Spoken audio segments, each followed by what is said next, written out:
Oggi finalmente siamo di nuovo nel villaggio longobardo della Fara, che vi ricordo è una realtà strettamente sperimentale, non è aperta al pubblico.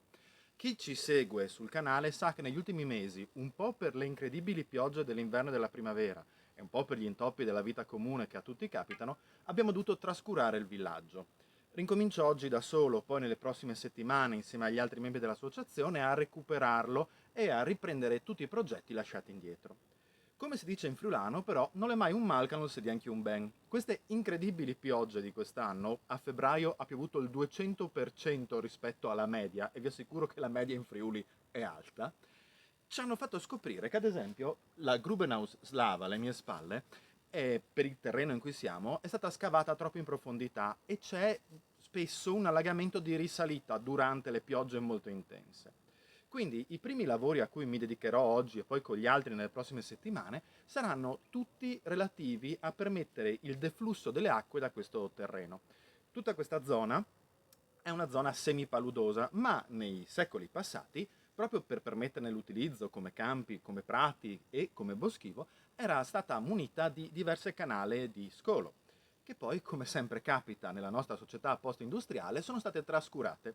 E oggi noi qui che abbiamo deciso di sperimentare ci accorgiamo delle conseguenze.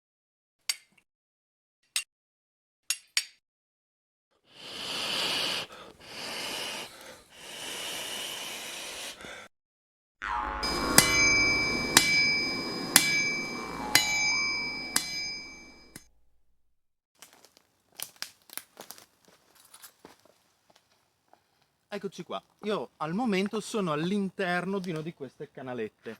Ho deciso di farvi vedere mentre scendevo proprio per farvi vedere la profondità. Il cellulare in questo momento è su un treppiedi sopra il ponte che attraversa la canaletta. Io sono alto 1,94 m e in questo momento spunto invece dal livello del terreno probabilmente per 1,30 m. Quindi in questa zona le canalette sono molto profonde, molto larghe e relativamente facili da pulire. Arrivano da quelle che sono le vostre spalle e proseguono in quella direzione. Ora, sistemare queste canale non porterà ovviamente nessun danno agli abitanti della zona. Il resto delle canalette sono ancora in uso. Quando l'acqua riesce a essere abbastanza forte da superare le strettoie che vi mostrerò, raggiunge un piccolo canale di scolo che finisce nel rivo Caretute e da questo nel torrente Soima, quindi tutto nella norma. Quello che noi dobbiamo fare però è permettere lo scorrimento in questa zona, perché qui dove sono adesso distiamo dalla Grubenhaus non più di 4 metri. Di conseguenza, se qui l'acqua si impozza e non scorre, nemmeno là si riesce a farla defluire. Ora vi faccio vedere qual è il nostro problema principale e dove inizierò oggi a lavorare.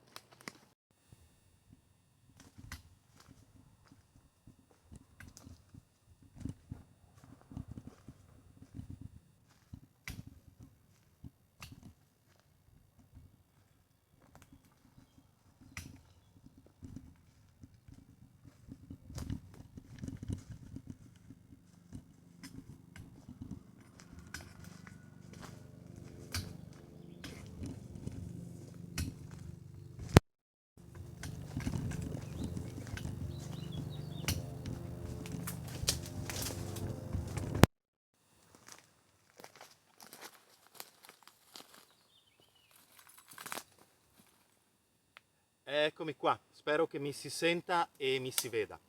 Sono ancora all'interno della canaletta, ma come potete osservare intorno a me il paesaggio è decisamente differente. Sono cresciute delle intere piante, abbiamo qui un sambuco, e ai miei piedi è pieno di depositi causati proprio dall'acqua che arrivando dal resto del bosco qui trova una strettoia e accumula detriti, foglie, rami spezzati, rami marci, tutte cose che ovviamente creano una diga naturale e impediscono all'acqua di scorrere alle mie spalle. L'obiettivo di oggi e dei prossimi giorni sarà ripulire innanzitutto questa zona per circa una decina di metri in quella direzione, eliminare le piante che sono cresciute dentro il canale di scolo e una volta fatta questa prima fase di ripulitura attendere le prossime piogge per osservare come si comporti l'acqua, cioè se privata di questi ostacoli semisuperficiali riesca a scorrere nuovamente oppure se si debba abbassare ulteriormente manualmente, come sempre a mano con la pala, la pendenza e aiutare quindi il deflusso. Ovviamente una cosa che non ho detto perché mi pareva ovvia, ma magari è interessante a chi arriva a questi video interessandosi soprattutto alla questione dell'abbigliamento. Oggi niente vestito longobardo della domenica, niente tunica da duca con gli inserti di seta, ma tunica rappezzata, pantaloni a toppe, che hanno lavorato per anni qui nel bosco e hanno fatto tutte le marce storiche, quindi centinaia di chilometri a piedi, a dimostrazione che questo equipaggiamento, questo tipo di ricostruzione non è da mostra, è utilizzabile, si possono fare anche attività piuttosto intense, come lavorare nel bosco, camminare per chilometri, in abito storico se ricostruito con logica e secondo i crismi. Bene, dovrò cominciare. Fatemi in bocca al lupo, fa caldissimo. Nandi?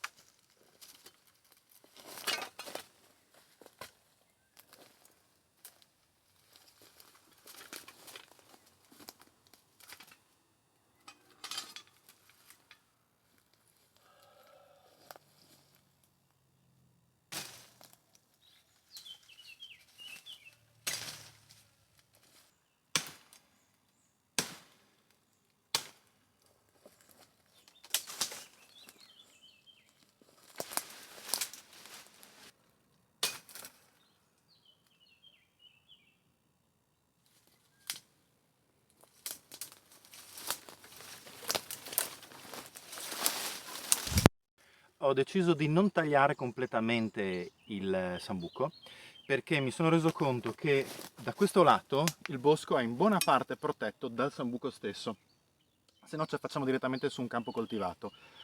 Allora, anche per tutelarci così da giovinastri interessati a fare danni, terrò una buona parte del sambuco potandolo e pulendo intorno.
Bene, eccoci qua, ultimi ritocchi col massanca alla vegetazione per permettere ai prossimi giorni di lavorare meglio.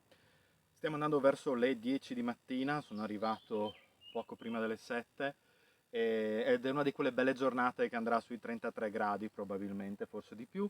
Quindi ora che il sole comincia a picchiare perché ho pulito questa zona, mi sposterò all'interno del villaggio a lavorare su tutti gli altri aspetti di recupero di cui abbiamo bisogno in questo momento e lascerò questa parte per i prossimi giorni. Come vedete l'inizio della canaletta è stata scavata, è stata riscavata, vedete che fa la curva. Ho deciso di non togliere il saule. Ho deciso di non togliere l'albero che è cresciuto in mezzo alla canaletta, ho fatto girare la canaletta intorno, visto che comunque è molto larga, per due motivi. Uno, perché protegge un pochino da un campo coltivato, dove se no magari in lontananza qualche ragazzino malintenzionato può vedere il villaggio e decidere di venire a fare danni, e poi perché protegge questo ingresso nel bosco che è quello più frequentato dai caprioli, quindi non volevo che fosse troppo aperto e magari costringerli a cambiare destinazione. Credo si veda che la pulizia è proseguita oltre l'albero, fa la curva così. da adesso in poi procederemo poi ad allargare e ad abbassare per pareggiare il conto con le canalette meglio mantenute più indietro. Sarà un lavoro lungo che non documenteremo perché è noiosissimo, ma sappiate che insomma questa è una delle cose che ci serve fare nella speranza appunto di riuscire a bonificare la Grubenhaus Slava, all'interno della quale poi realizzeremo un canale di scolo interrato che andrà a collegarsi proprio con la canaletta principale. In questo modo speriamo che quando l'acqua di risalita dovesse comunque raggiungere il livello immediatamente inferiore a quello di calpestio della capanna, la nuova canaletta di scolo possa portare fuori l'acqua prima che questa arrivi all'effettivo piano di calpestio della capanna. Vedremo. Bene, alla prossima e mandi!